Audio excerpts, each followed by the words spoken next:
Buenas tardes, me encuentro con el ingeniero Alfonso Rodríguez Pérez, el cual nos hará el favor de responder algunas preguntas referentes al código de ética del ingeniero civil, referente a la materia de ética profesional. Bien, la primera pregunta sería, ¿cómo aplica la ética en su vida profesional como ingeniero civil? Utilizando las normas y reglamentos para las estructuras.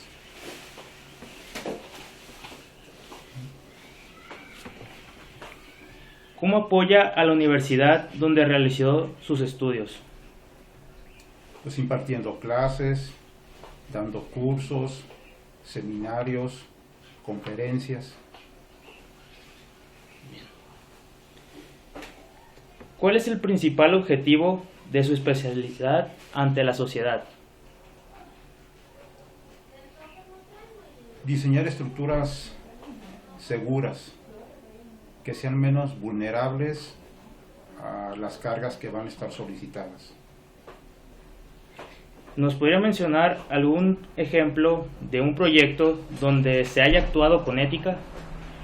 Sí, son pocos en realidad. Que tengo un presente muy vívido es el siguiente: una estructura de 6 niveles de mampostería en Manzanillo. Esta estructura fue analizada, diseñada y construida por terceros. Se terminó su construcción en 1994 y en el sismo del 9 de octubre de 1995 fue seriamente dañada allá en Manzanillo. Me fue asignada a la empresa donde trabajo para ver por qué había fallado y cómo se podía reparar, más que poder reparar, cómo se repararía. Además, se me indicó que la estructura tenía que ser rápidamente revisada y dar la solución en no más de una semana. Que en 3 días debería de tener un previo de por qué había fallado y cuál era su posible reparación para que el constructor pudiera comprar los materiales y rápidamente empezar con el proyecto de reparación. Obviamente, si un proyecto de esas características, con las herramientas que existen, nos lleva 15 días con herramientas poderosas y teniendo a la mano toda la información que es, pues, primero, planos arquitectónicos, no cualquier plano arquitectónico, planos arquitectónicos que contengan cotas o que vengan acotados, que vengan todas las plantas, Sí. con sus cortes, con sus detalles. También es importante ver las plantas de azotea, que a veces no se incluyen y traen techos inclinados o techos a diferentes niveles en la misma azotea. Entonces es conveniente para ver cómo se distribuyen las fuerzas. Además de esa información, obviamente la ubicación de la edificación, en este caso ya se ve que estaba en Manzanillo. ¿Para qué saber la ubicación? Pues para poder estimar las fuerzas de viento o fuerzas de sismo que puede haber. Otro dato importante y básico que se les pide es el estudio de mecánica de suelos, que muchos constructores o muchos promotores no quieren llevar porque cuesta. Sí. Y un dato que para la época era pues no real para el constructor, para él ni existía, pero sí para un buen ingeniero lo debe de tener presente, un espectro de sitio. Y máxime cuando se quiere saber el por qué falló. Y no nomás para una estructura que haya fallado, sino también para una estructura que esté por construirse. Entonces, cuando me indican que esto se tenía que hacer de esa manera, yo les digo, necesito toda esta información, y entre ellos el espectro de sitio. Me dijeron que no era posible y que no se podía hacer de esa manera. Además, a la empresa donde trabajo me indicó que ellos ya sabían cuál era la falla. Sí, es obvio, todos los ingenieros que nos dedicamos a esto, al ver fotografías y por cómo había fallado, nos dábamos rápidamente una idea. Y todo era debido a que no se habían usado las normas de diseño. No se habían aplicado, lo más seguro es que ni las conocía el diseñador original, y pues así lo había hecho. Además también que había sido un sismo intenso, pero independientemente de ello.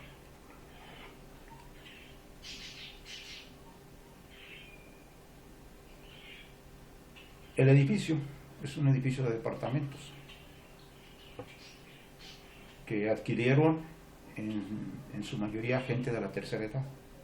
Cada planta tenía 4 departamentos. Son 6 niveles, 24 departamentos. Uno de los departamentos que estaba en la parte superior, el penthouse, era el del constructor y promotor del proyecto. Era el más joven. A nosotros nos llevan el proyecto en el año de 1996, un año después del temblor. Sí. Y el promotor, pues era el más joven de todos los dueños. Tendría cuando mucho, yo le calculo, unos 50 años en esa fecha. Y los demás dueños, personas de la tercera edad, el más joven pues andaba en los 60 años y había gente de 90, pero la mayoría andaba entre los 70 y 80 años de edad. El día que me asignan el proyecto, el más joven de los, voy a llamarle abuelitos, porque así me dijeron después, usted dígame abuelito, cuando iban y me visitaban, me decían, dígame abuelito, no me diga por mi nombre, dígame abuelito. Es uno de los abuelitos.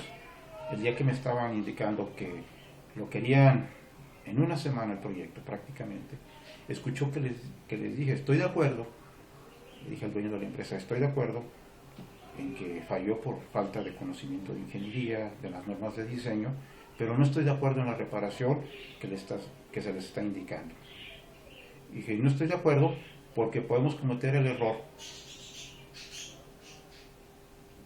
por no pedir información, por no solicitarla, de que esta edificación, al momento de que se repare, falle.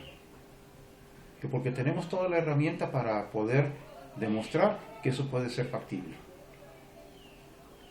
Y se negaban rotundamente a que se hiciera de esa manera como se los indicaba. Entonces, uno de los abuelitos escuchó que yo me negaba, porque él estaba en otro lado de mi cubículo, a cierta distancia, y de pronto se para y me dice, estoy escuchando lo que dice el joven ingeniero, así me dijo. Dijo, y yo también rotundamente me niego a que lo hagan de esa manera. Y dice, es más, por alguna razón lo dice. Dice, y si él pide más tiempo o pide más información, hay que dársela. ¿Que va a costar más? Pues que cueste, pero se trata de las vidas de personas que va a haber ahí. Dijo él, se trataba de su propia vida. Ustedes no vivieron el movimiento que hubo ahí. Pues se sintió tan feo que él pensaba que iba a morir.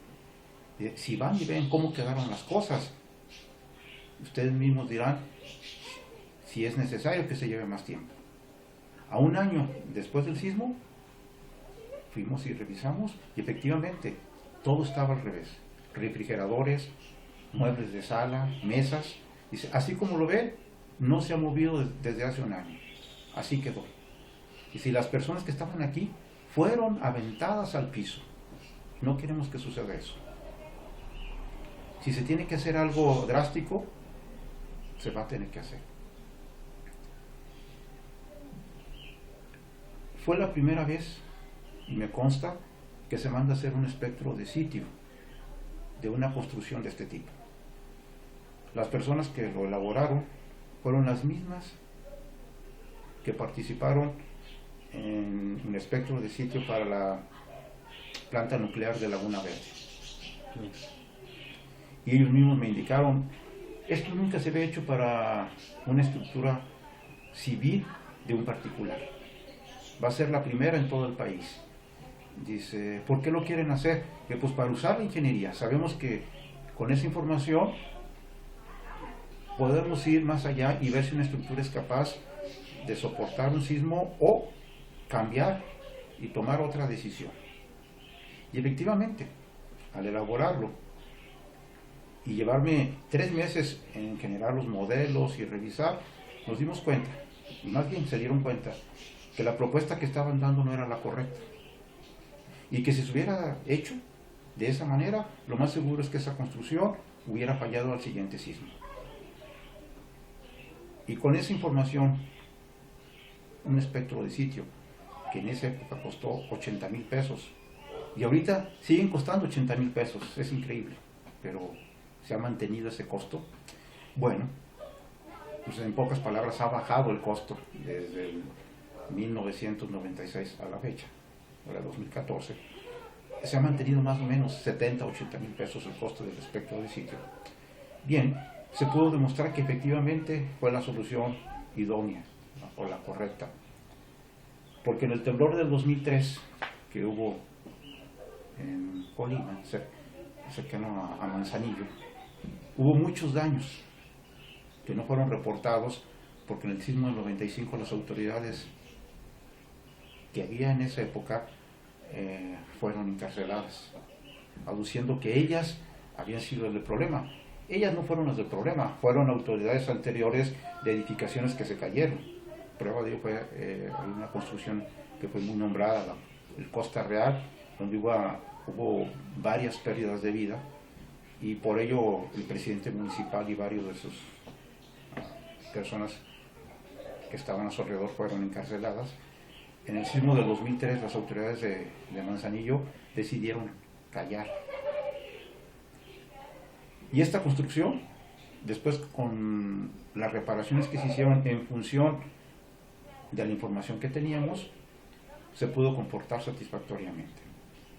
Bien. Y los abuelitos, como ellos me decían, quedaron satisfechos, y es una prueba de que la ética trabaja de manera adecuada. En esa época me llevaron a ver varias construcciones. En 1996, a un lado de donde estaba este edificio de 6 niveles, había una construcción de 3 niveles al centro del terreno y una de un nivel al frente. Y más o menos a 200 metros de distancia había 2 edificios que habían quedado dañados con el sismo del 95. Y que miren, ingeniero, dice, esos edificios están en reparación, ¿cómo los ve? Y al observarlo dije, el de 10 niveles se puede reparar, pero el de 17 niveles, ese hay que derribarlo. No es factible ya, por la información que tenemos de los espectros de sitio. Dice, pero los ingenieros lo están haciendo. Es que les hace falta esa información. No la utilizan. No la utilizan porque no saben, porque no tienen conocimiento. Y todo eso es ética, al final. Y yo, pero lo van a hacer así, está mal. El sismo del 2003, el edificio de 7 niveles, se vino abajo. Y hubo pérdidas de vidas que quedaron calladas. Y lo lamentable, de hecho, de todo esto fue que el de 17 niveles cae sobre el de 10 niveles. Y también el de 10 niveles, aparte de que cayó, tenía otros daños. Los dos edificios se vinieron abajo. La casa que estaba a un lado, y que me preguntaron, ¿cómo la ve?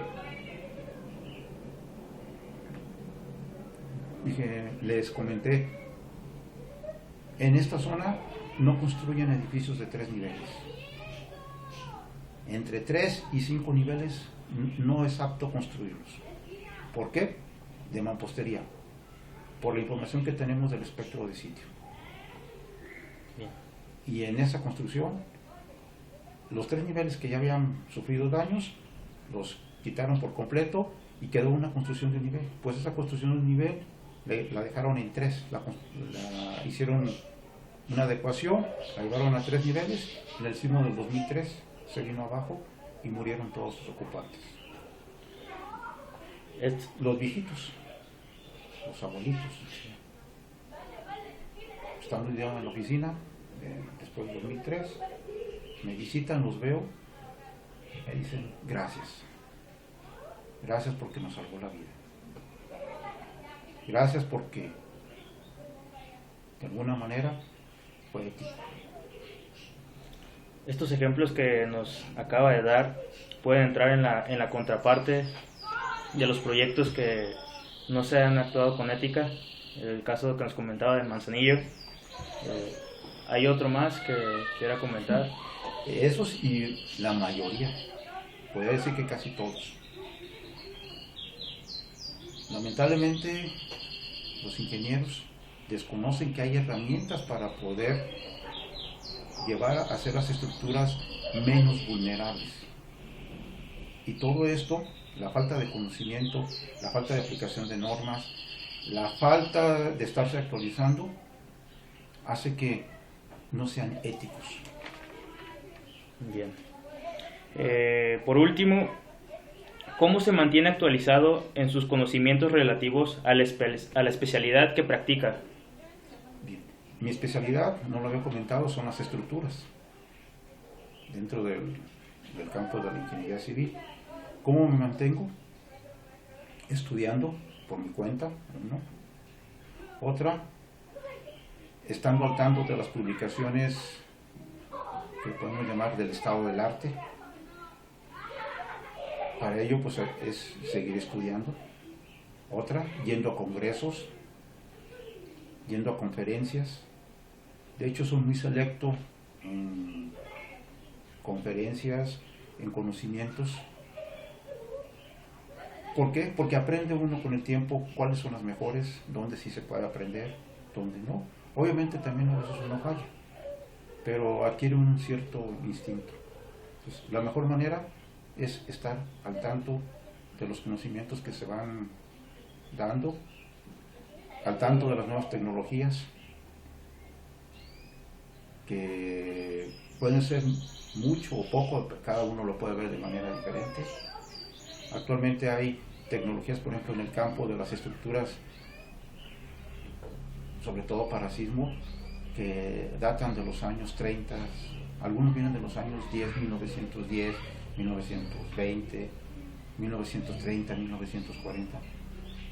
Vienen de esa época, que eran tecnologías que se usaban para la guerra, que eran tecnología para militares, y que actualmente, bueno, en estas fechas apenas se están aplicando a construcciones civiles. Bien. De manera breve, algo que nos pueda decir a nosotros los estudiantes respecto a la ética, ya como conclusión. Bueno, que uno se debe de preparar siempre lo mejor, ver siempre hacia adelante, y no porque no lo sepa queda exento de culpa. La ética nos lo indica.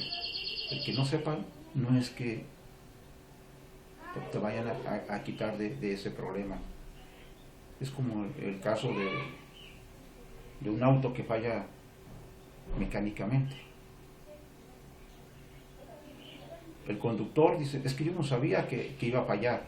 No, no sabías que iba a fallar, pero si nunca lo lleva a dar su mantenimiento y falla, pues obvio que tarde o temprano tiene que fallar. Y es muy responsable por los daños que pueda causar el automóvil, tanto en su persona como en las demás. Y lo mismo pasa en ingeniería civil. Si uno no está al tanto de los conocimientos que se puedan dar, si no se continuamente está aprendiendo, no puede decir fallé porque no sabía. Bien. Muchas gracias, ingeniero. Sería todo. Gracias a ustedes.